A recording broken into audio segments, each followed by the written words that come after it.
क्या जाने कोई क्या जाने,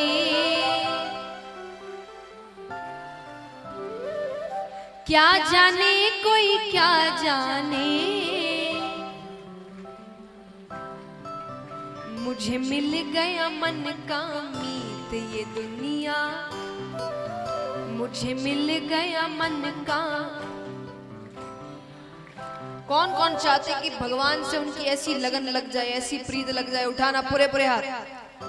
ओ मेरी लगी मेरी लगी मेरी लगी शाम संग प्रीत ये दुनिया क्या जाने, मेरी लगी शाम संग प्रीत ये दुनिया क्या जाने,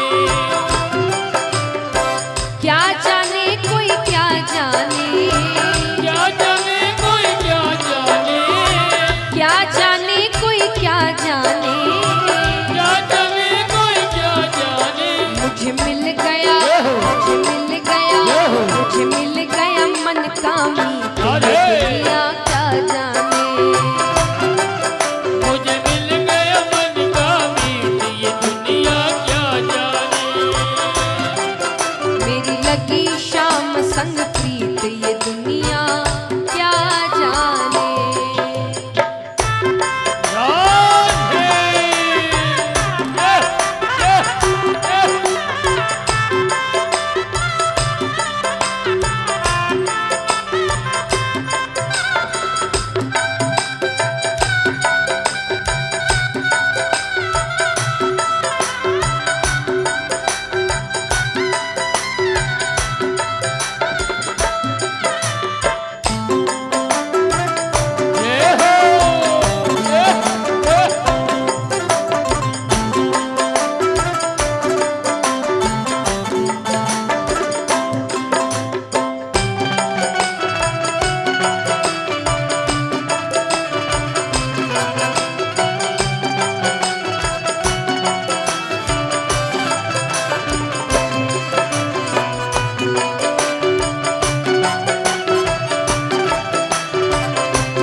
अब गोपियां कहती है कि देखिए सांसारिक प्रेम करने में थोड़ा समय लगता है, आप मिलते हैं एक दूसरे से बातें करते हैं, स्वभाव समझते हैं, तब जाकर प्रेम होता है। लेकिन गोपियां कहती है कृष्ण से प्रेम करने में इतना समय नहीं लगता। कृष्ण से प्रेम हमें कब हो गया था? छवि लखी मैंने श्याम की जब से, छवि लगी मैंने श्याम की जब से, छवि लखी मैंने श्याम की जब से, छवि लगी मैंने श्याम की जब से, भई बावरी मैं तो तब से, भाई बावरी मैं तो तब से, बांधी प्रेम की डोर मोहन से, बांध प्रेम की डोर मोहन से, नाता तोड़ा मैंने जग से, नाता तोड़ा मैंने जग से, ये कैसी पागल प्रीत ये दुनिया क्या जाने, ये कैसी पागल प्रीत ये दुनिया क्या जाने, मेरी लगी शाम संग प्रीत ये दुनिया क्या जाने।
कहती है सांसारिक प्रेम तो एक बार होता है, चला तो ठीक, नहीं चला तो ठीक, पर कृष्ण से प्रेम होने के बाद आप किसी और से प्रेम नहीं कर सकते, उसको भूल ही नहीं पाएंगे आप कभी।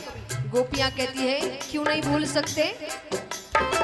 मोहन की सुंदर सूरतिया, मोहन की सुंदर सूरतिया, मोहन की सुंदर सूरतिया, मोहन की सुंदर सूरतिया, मन में बस गई मोहन मूर्तिया, मन में बस गई मोहनी मूर्तिया, लोग कहे मैं भाई बावरिया, लोग कहे मैं भाई बावरिया, हो जाऊं अब तेरी रे सावरिया, हो जाऊं अब तेरी सवरिया। ये कैसी निगोड़ी प्रीत ये दुनिया क्या जाने, ये कैसी निगोरी प्रीत ये दुनिया क्या जाने, मेरी लगी शाम संग प्रीत ये दुनिया क्या जाने।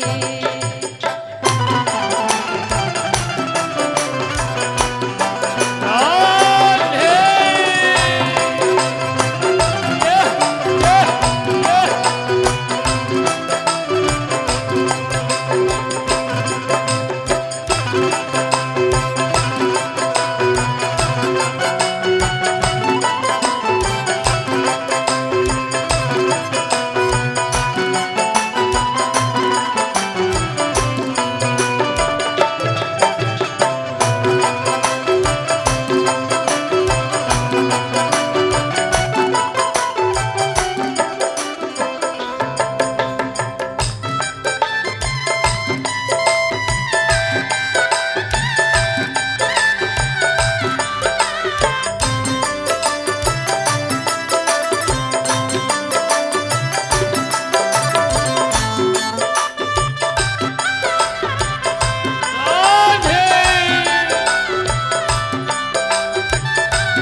और गोपियां कहती है कृष्ण से प्रेम करने के बाद, देखिए सांसारिक प्रेम करने के बाद और प्रेम के बाद सारे झगड़े हैं, फिर झगड़े ही झगड़े हैं, लेकिन कृष्ण से प्रेम करने के बाद आप में क्या बदलाव आता है?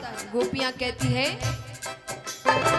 हरदम अब तो रहूं मस्तानी, हरदम अब तो रहूं मस्तानी, हरदम अब तो रहूं मस्तानी, हरदम अब तो रहूं मस्तानी, लोक लाज तेरी बिसरानी, लोक लाज दीनी विसरानी, रूप राशि अंग अंग समानी, रूप राशि अंग अंग समानी, हेरत हेरत रहूं दीवानी, हेरत हेरत रहूं दीवानी, मैं तो गाऊं, मैं तो गाऊं, मैं तो गाऊं खुशी के गीत ये दुनिया क्या जाने, मैं तो गाऊं खुशी के गीत ये दुनिया क्या जाने, क्या जाने कोई क्या जाने, क्या जाने कोई क्या जाने, क्या जाने कोई क्या जाने, क्या जाने कोई क्या जाने, मुझे मिल गया, मुझे मिल गया, मुझे मिल गया मन का मीत, ये दुनिया क्या जाने, मुझे मिल गया मन का मीत ये दुनिया क्या जाने, मेरी लगी शाम संग प्रीत ये दुनिया क्या जाने, दुनिया लगी शाम संग मीत ये दुनिया क्या जाने, ये दुनिया क्या जाने, दुनिया क्या जाने, ये दुनिया क्या जाने।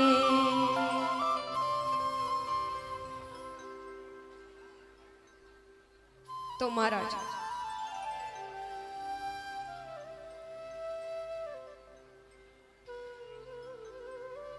इस प्रकार अब यहां पर उद्धव जी सभी से मिलकर कई समय तक वहीं रहते हैं। मिलकर वापस ठाकुर जी के पास जाते हैं। ठाकुर जी के पास जाते हैं तो जैसे ही कमरे में प्रवेश कर रहे होते हैं कि भगवान कहते हैं, अरे उद्धव, आने में बड़ी देर कर दी।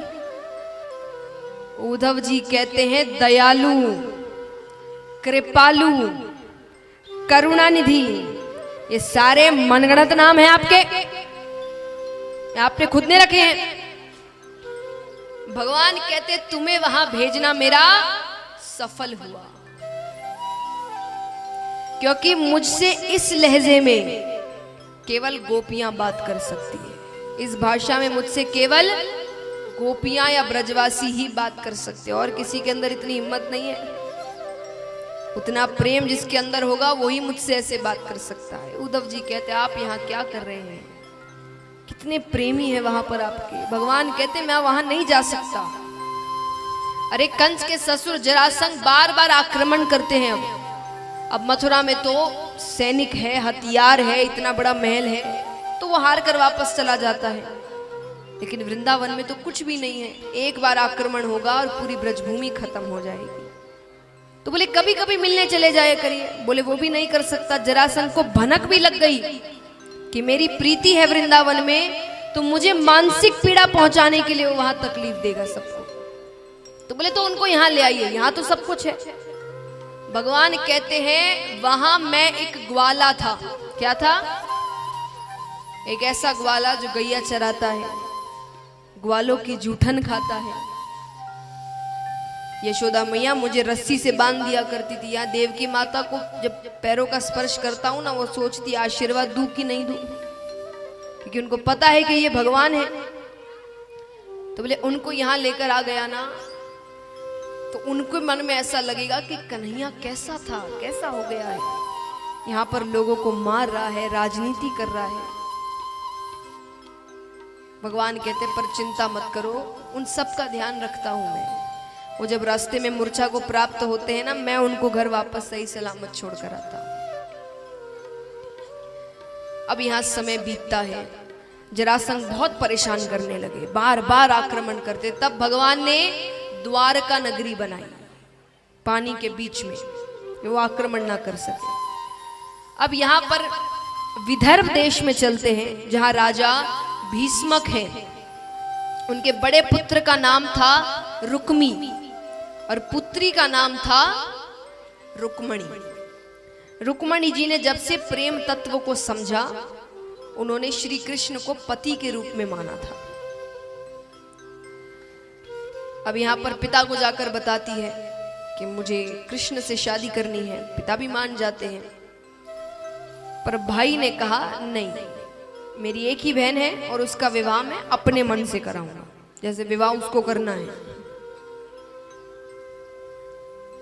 उसने कहा विवाह तो मेरे ही मन से होगा, मेरा मित्र है शिशुपाल, उसी से विवाह होगा। बच्चे बड़े हो जाए, माता पिता की ज्यादा चलती नहीं है। तो रुक्मणी जी के घर पे एक ब्राह्मण आया करते थे। रुक्मणी जी ने उनके हाथों एक पत्र भिजवाया श्री कृष्ण को कि मुझे आपसे विवाह करना है। मैंने जब से प्रेम तत्व को समझा है, आपको ही पति माना है। अब या तो आप मुझसे विवाह करिए, वरना किसी और से तो मैं विवाह नहीं करूंगी। और ज्यादा जबरदस्ती करी तो इस प्राण को त्यागने के अलावा मेरे पास और कोई रास्ता नहीं है। अब इस पत्र से यहां बैठे कोई भी युवा ज्यादा आइडिया ना लगाए, सभी से निवेदन है। कारण, पहला कारण तो जैसा मैंने शुरुआत में कहा था, भगवान की बराबरी नहीं करनी है। और दूसरा कारण देखिए, ये कोई साधारण पत्र नहीं था, ये एक पत्नी का अपने पति को दी हुई धमकी थी। तो आप सोचेंगे पति पत्नी कैसे, इनकी तो शादी नहीं हुई। ठाकुर जी किसका रूप है? विष्णु भगवान। रुक्मणी जी किसका रूप है? वो पहले से पति पत्नी है। तो धमकी इसीलिए थी क्योंकि देखिए, श्री राम ने भी, सीता माता किसका रूप है? लक्ष्मी जी। उन्होंने हर जन्म में, हर अवतार में अपनी पत्नी से शादी करी है। तो इस अवतार में जब लीलाओं में थोड़ी, तो ये एक धमकी का लेटर गया है कि आपकी लीला अपनी तरफ, मेरा रिश्ता अपनी तरफ। रिश्तों के साथ कोई खेल नहीं, तो कुछ भी कोई भी लीला करते रहो, शादी तो इसीलिए ये पत्र गया था। तो इसीलिए आप ये ना सोचे कि भाई उन्होंने करी हम भी करेंगे, तो वो पहले से पति पत्नी है, उनको ये लीला करके वापस अपने घर जाना है, तो दोनों पहले से ही पति पत्नी है। तो इसलिए रुक्मणी जी पत्र भिजवाती है। देखिए भगवान कितनी सीख लेते हैं अपनी लीलाओं में। आज एक बात बताइए, दुनिया में भगवान से ऊपर कोई है? कोई भी है जिससे भगवान को पूछना पड़े कि मैं काम कर लूं क्या, लीला कर लूं क्या? फिर भी भगवान ने जब लीलाएं करी है तो हमको जताया है कि बड़ों की आज्ञा कितनी जरूरी होती है। जब पत्र आया तो भगवान किससे पूछ सकते हैं? भगवान खुद के मन के मालिक है, पर भगवान ने बलदाऊ भैया से पूछा, क्योंकि उस वक्त उनके पास वही एक बड़े थे। भगवान पूछते, भैया क्या करना चाहिए? बलराम जी कहते, कर लो शादी, उम्र हो गई है, अभी तो पत्र आ रहे हैं, फिर ये भी बंद हो जाएंगे। तब भगवान ने स्वीकृति पत्र भेजा कि आप जब गौरा मैया के पूजन के लिए आएंगी मंदिर, मैं आपको वहां से लेकर चला जाऊंगा। आइए दर्शन करते हैं। रुक्मणी जी गौरा मैया के पूजन के लिए, तुलसी पूजा के लिए मंदिर आई है और प्रार्थना कर रही है कि मैंने जिसको पति माना है मुझे वही पति के रूप में मिले।